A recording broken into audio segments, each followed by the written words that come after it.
Powers. What's in the box? Everything falls out. You want to say that before I get stuck? Okay.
If you haven't seen, this is Powers' new hauler, and this was the first like big trip. I don't know how many miles it ended up being.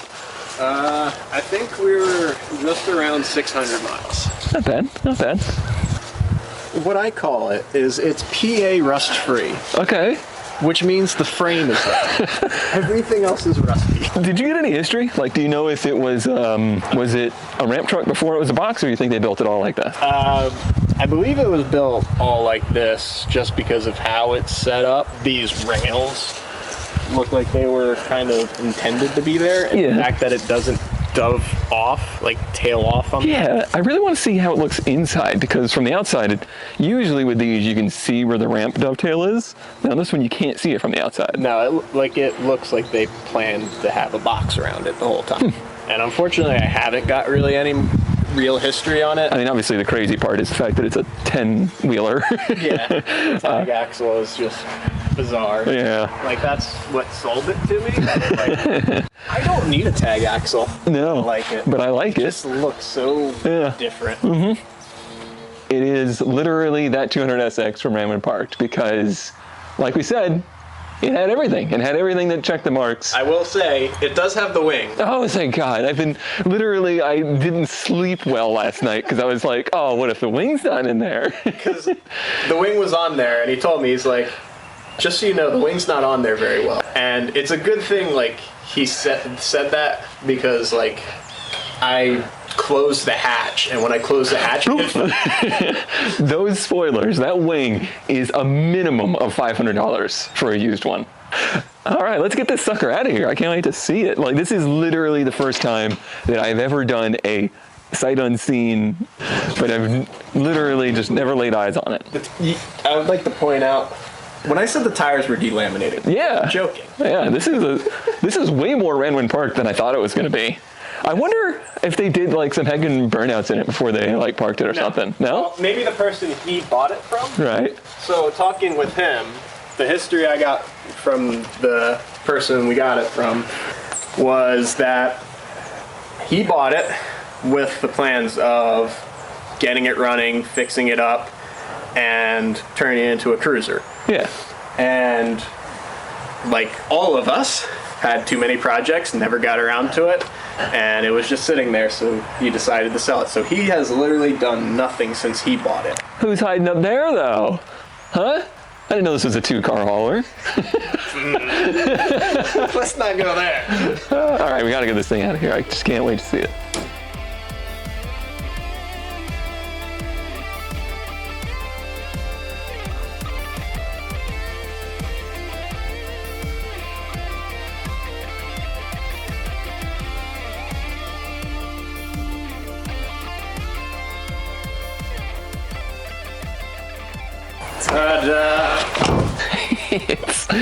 It's cool. Hold on, I can't. Hold on. And that's how it was held on. Oh, that's so much better.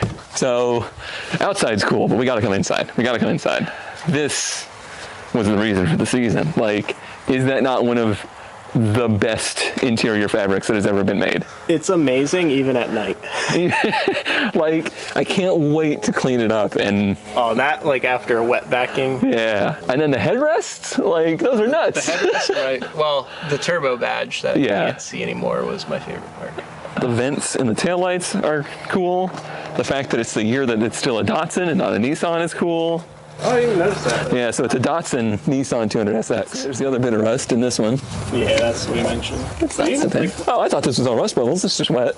And they're down on the bottom there too. But they're all easy spots. Yeah, this is nothing like so much better than the Supra. That floor probably has a little bit of rot too. Yeah. The water leak. I would say.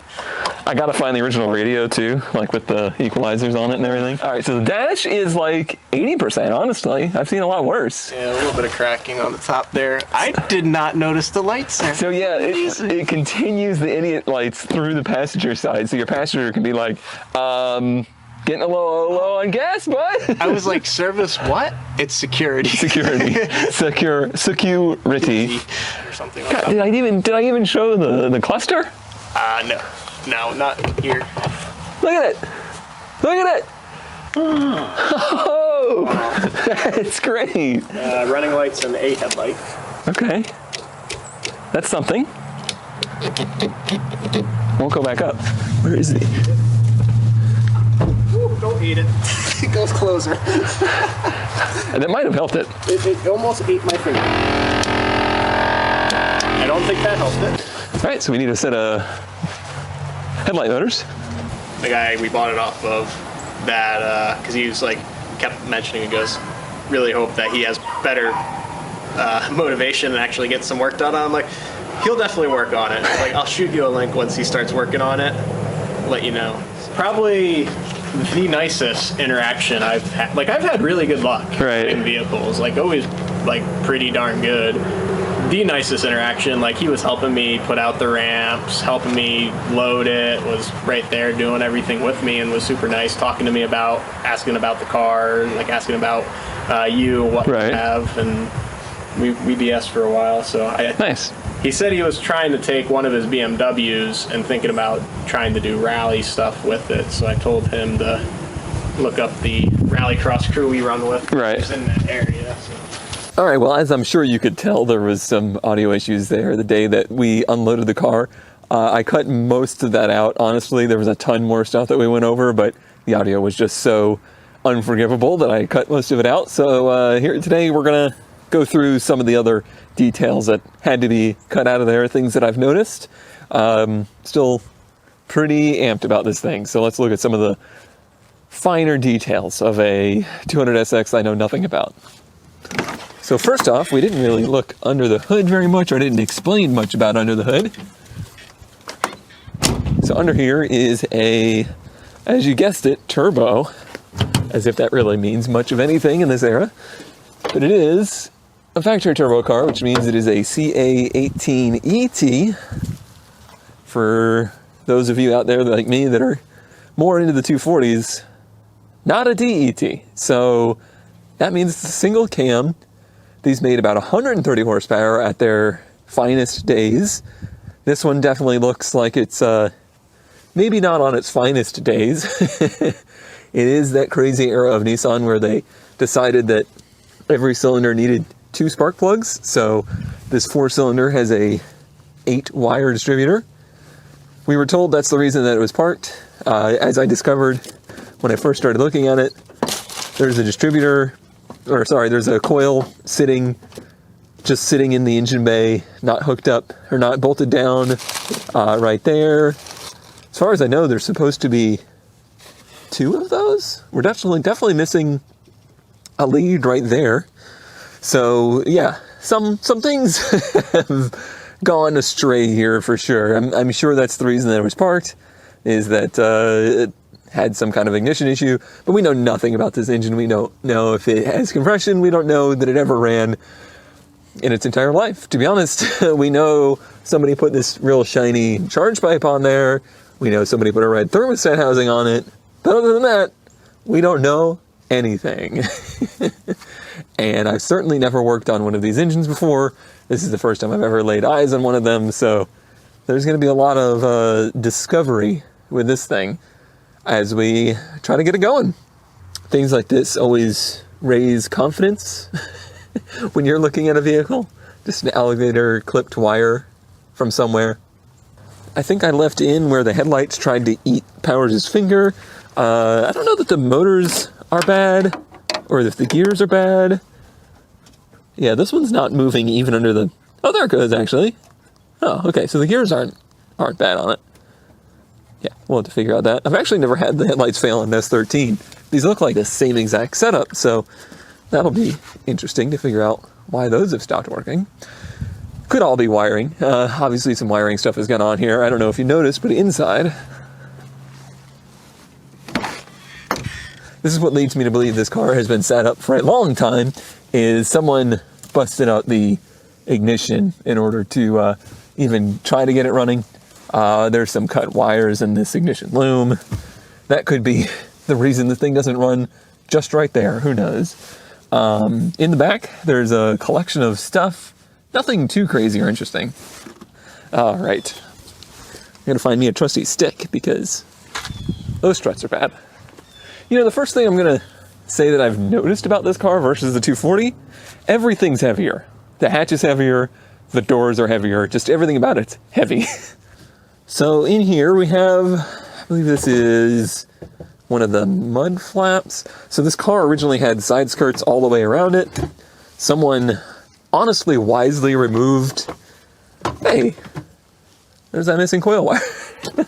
Somebody wisely removed the ones on the side because they caused the car to rust, or maybe they noticed it was causing the rust. They took them off and just forgot to put them back in here. Who knows? Oh, there's our kick panel.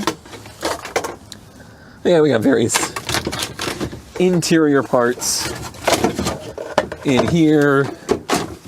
A collection of bolts, and there's our original ignition cylinder that is obviously cut. Some lights, some relays. What are you? Who knows? Yeah, various stuff like that. Some speaker covers. Nothing too crazy. We do have the missing mirror. I don't know why the missing mirror is not on the vehicle. You just never know. You just never know. But in here, pretty rust-free. I really haven't been under the car at all to see any claims about how rust-free it is, but let's show you some rust. So right rear, you have some nice moss, and just a little bit around here. Not too bad. Not too bad. And I do think this is either original or close to original. Maybe a one respray car. Doesn't look like a multiple respray car because it's, you know, the same color underneath everything, which nobody would ever do.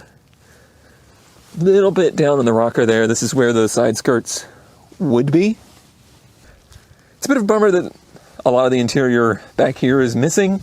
Hopefully we can track down some of this stuff because that's one thing I would love to have is a nice complete interior and definitely a cleaned up interior because it's dirty.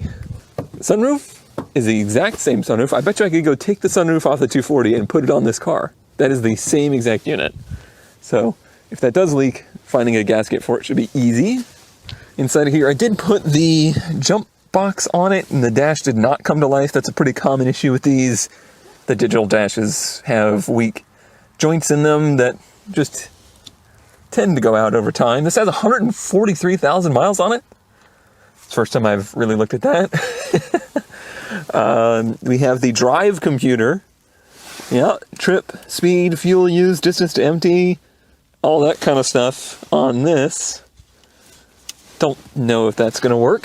These did have one of those systems that, oh, it's actually this way, that chats to you, tells you about the car's functions. We'll see if that's still functional or if someone's destroyed it. The glove box is without a latch. I don't think there's anything in it though. Carpet is mint. The camera is functional, and there's our project. Certainly a lot more to find out and see, but I think that's a nice overview for today. Should we look under for frame rust? Let's save that for another day. Let's You gotta hold something under suspense. Okay, just one more thing. One more thing. I swear we're gonna have more videos of like going over all the little details I found, but I thought originally that the AC had been removed from this. No.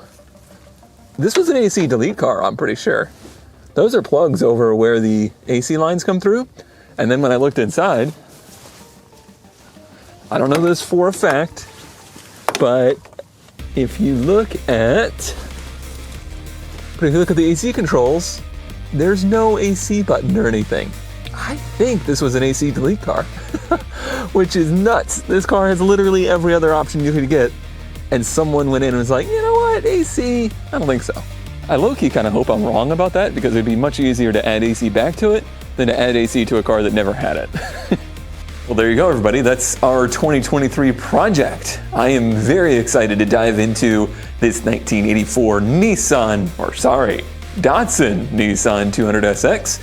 Huge thanks to Powers for taking the time and effort to take time off work to go get the car, to drive it down here, to drive back. This is a crazy time of year to be doing that, so you're an absolute madman, especially for that thing over there that hasn't been seen yet, or I guess you saw a little bit of it, but that's a whole nother project that you will be seeing soon. Also, again, huge thanks to Robbie for taking on this project with me.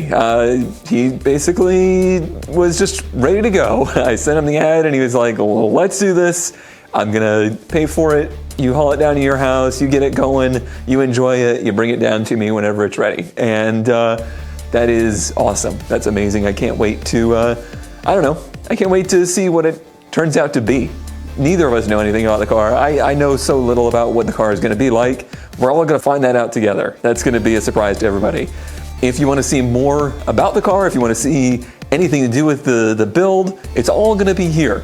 I'm going to live stream the progress, so anytime I'm working on it, doing the long hours of, you know, tearing it down or repairing stuff, doing the body work, all that kind of stuff is gonna be live streamed here on YouTube whenever I am, you know, available to do it.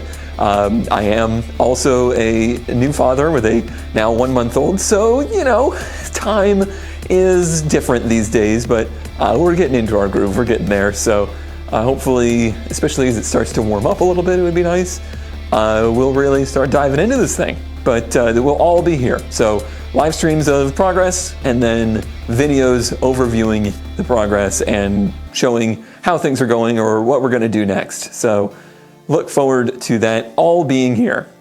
I've come to the conclusion, none of the stuff that I'm doing is gonna be wildly popular, and I don't care. I just want it to be documented. I just want it to be something that I can look back on in the future and see what I've done and see, you know, how it was back then. And I've already started doing that. I've already gone back and watched through some of my early stuff working on the 240 or working on the Supra and just reliving it, because you forget stuff so quick. You forget what it was like. And to me, documenting it is a big part of it now. I really enjoy having this kind of stuff just marked in history a little bit. And the fact that some of you cool people want to join in and watch along, hang out together, and go through the process with me makes it even cooler. If you do want to join in the project a little bit more, for literally $1, you can join Patreon and get Discord access, where we chat just constantly about this kind of stuff. Or you could subscribe here on YouTube and make sure that you're up to date and following along. The content on this channel will be only automotive focused. Moving on, that could include some gaming automotive stuff. That could happen.